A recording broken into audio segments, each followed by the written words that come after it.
Haji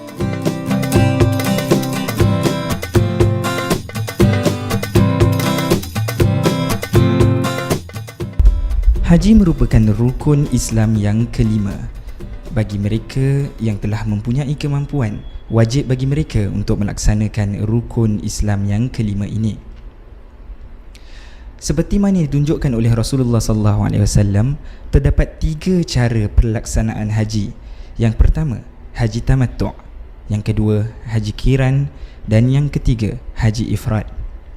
Perbezaan antara ketiga-tiga haji ini adalah seperti berikut.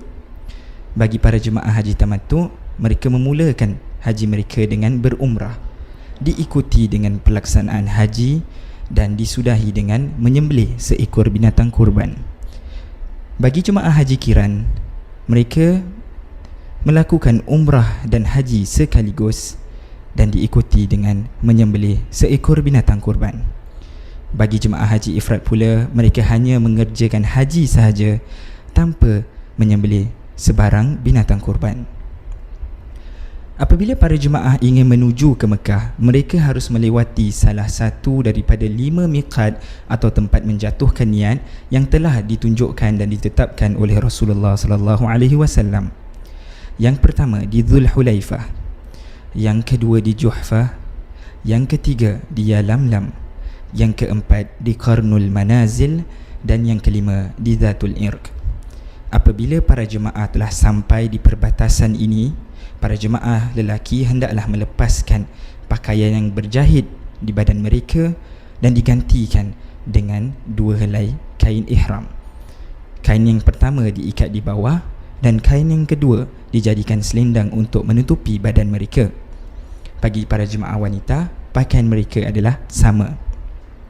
Apabila telah melaksanakan atau menjatuhkan niat untuk berihram, para jemaah mempunyai pantang larang yang harus dijauhi, antara lain seperti menutup kepala bagi jemaah lelaki, seperti memakai wangi-wangian, memotong kuku, mencabut bulu-bulu, berakad nikah, memburu binatang ataupun berhubungan sesama suami isteri.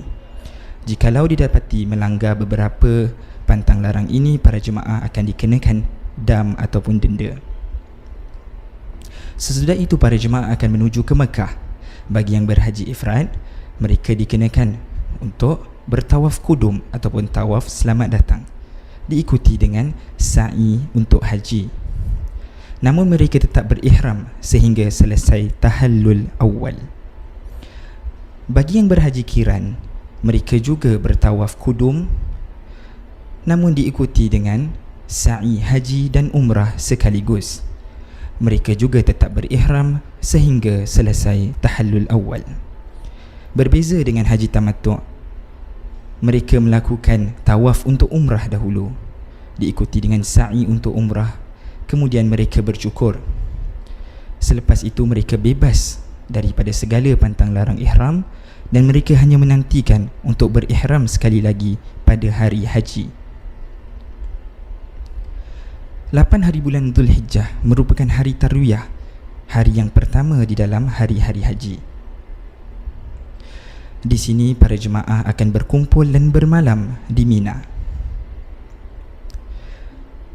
Bagi jemaah yang berhaji tamattu', mereka berihram haji dari tempat tinggal mereka. Para jemaah haji ifrad, qiran dan juga tamattu' bergerak ke Mina sebelum waktu zuhur. Mereka mengerjakan salat 5 waktu di Mina secara qasar tanpa jamak, yakni salat yang mempunyai 4 rakaat dipendekkan kepada 2 rakaat. Mereka bermalam di Mina sehingga selesai salat subuh. Dan pada hari ke-9 Dzulhijjah merupakan hari Arafah, iaitu hari mereka berwukuf dan berkumpul di padang Arafah. Hari Arafah ataupun berkumpul dan berwukuf di padang Arafah merupakan salah satu rukun daripada rukun-rukun haji. Para jemaah menuju ke Arafah daripada Mina setelah terbitnya matahari dalam keadaan yang tenang. Mereka mendengarkan khutbah di Arafah, bersalat zuhur dan asar secara jamak dan qasar, yakni menggabungkan salat zuhur dan asar namun dilakukan hanya 2 rakaat. Mereka digalakkan memperbanyakkan takbir, tahmid, talbiyah dan berdoa. mereka berwukuf sehingga terbenamnya matahari. Sesudah itu, para jemaah akan bersiap sedia untuk menuju ke Muzdalifah supaya mereka dapat bermalam di Muzdalifah. Mereka bergerak menuju ke Muzdalifah sesudah terbenamnya matahari. Mereka bersalat maghrib dan isyak secara jamak dan qasar di Muzdalifah, dan mereka berehat bermalam di Muzdalifah. Selesai salat subuh, mereka digalakkan untuk berdiri dan berdoa menghadap ke kiblat. Setelah itu, sejurus sebelum terbitnya matahari, mereka berjalan menuju ke Mina, dan di dalam perjalanan mereka mengumpulkan 7 biji batu kerikil yang kecil untuk melontar di Jamrah Aqabah di Mina.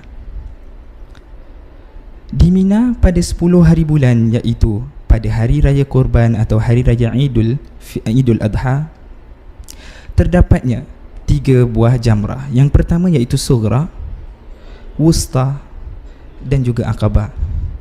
Namun para jamaah tidak digalakkan ataupun tidak diwajibkan untuk melontar di Jamrah Sughra dan juga Wusta.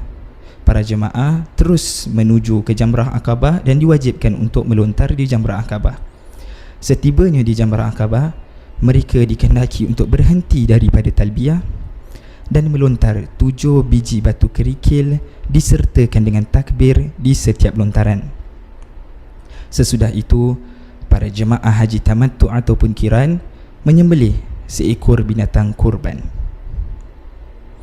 Setelah itu, mereka boleh bercukur dan dikira sebagai tahallul awal, yakni mereka bebas untuk melakukan pantang larang ihram kecuali berhubungan sesama suami dan isteri. Sesudah itu, mereka menuju ke Mekah melaksanakan tawaf ifadah. Dan bagi jemaah yang mengerjakan haji tamattu', mereka dikehendaki untuk mengerjakan sa'i haji. Bagi jemaah haji ifrad dan kiran yang belum mengerjakan sa'i haji, mereka boleh melakukan sedemikian selepas tawaf ifadah. Selepas itu, para jemaah telah dikira bebas dan dikira sebagai tahallul thani. Mereka bebas melakukan pantang larang ihram, termasuk berhubungan sesama suami dan isteri. 11, 12 dan 13 Zulhijjah merupakan hari-hari tasyrik, di mana para jemaah kembali ke Mina bermalam selama 2 ataupun boleh memilih untuk bermalam selama 3 hari. Mereka akan melontar ke 3 jamrah setelah matahari tergelincir ataupun setelah salat zuhur. Maka mereka akan melontar di Jamrah Sughra, di Jamrah Wusta dan di Jamrah Aqabah. Setelah itu, apabila telah selesai perjalanan haji mereka, apabila mereka ingin pulang ke tanah air, mereka diwajibkan untuk bertawaf sekali lagi yang dinamakan tawaf wada' ataupun tawaf selamat tinggal, menandakan mereka hendak meninggalkan Mekah. Begitulah tadi cara pelaksanaan haji bersesuaian dengan sunnah Rasulullah sallallahu alaihi wasallam.